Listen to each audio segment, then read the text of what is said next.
কোনো সময় কি বিনা নিমন্ত্রণে কোনো বিয়ে বাড়িতে খেতে গেছো?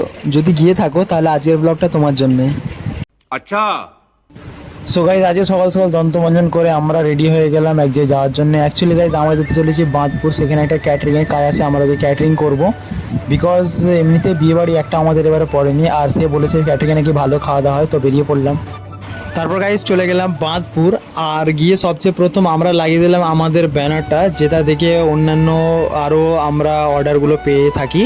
অ্যাকচুয়ালি গাইজ এটা আমার একটা ফ্রেন্ড করেছে, যে সুইট ক্যাটারার নামে নিজের একটা ক্যাটারিংয়ের দল তৈরি করেছে, এবং তারই কথাতে আজকে আমরা এসেছি। সে আজকে এসেছে বাঁধপুর, আর বাঁধপুরেই তার সঙ্গে যোগাযোগ করতে হবে। তার স্টুডেন্ট কর্নার নামে একটা দোকানও আছে, সেখান থেকে সে যাবতীয় জিনিসপত্র ভাড়া প্লাস ক্যাটারিংয়ের কাজকর্মগুলো করে। তো যদি কোনো দিন তোমাদের কোনো কিছু ক্যাটারিংয়ের প্রয়োজন হয়, তোমরা অবশ্যই আমাদের সঙ্গে কন্ট্যাক্ট করতে পারো। আমার বন্ধু খুব যত্ন সহকারে খাওয়া দাওয়ার ব্যবস্থা এবং খুব নিজের কেয়ারিংয়ের সাথে কাজগুলো করায়। তারপর করে নিলাম ড্রেসিং। দেখো ড্রেসটা পরে আমাকে কেমন লাগছে, আর পেছনে লেখা রয়েছে sweet caterers.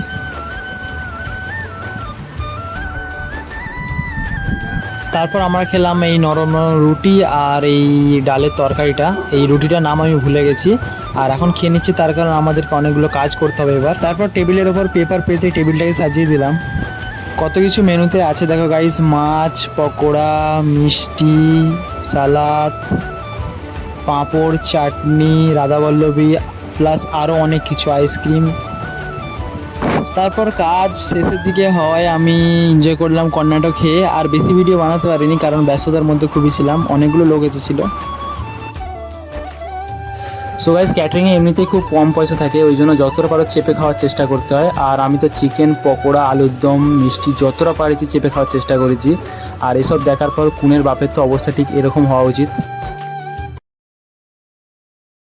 So guys first time ক্যাটারিংয়ের অভিজ্ঞতা খুব ভালোই কেটেছে। তো যারা যারা ভিডিও দেখছো তাদেরকে অসংখ্য ধন্যবাদ, থ্যাংক ইউ।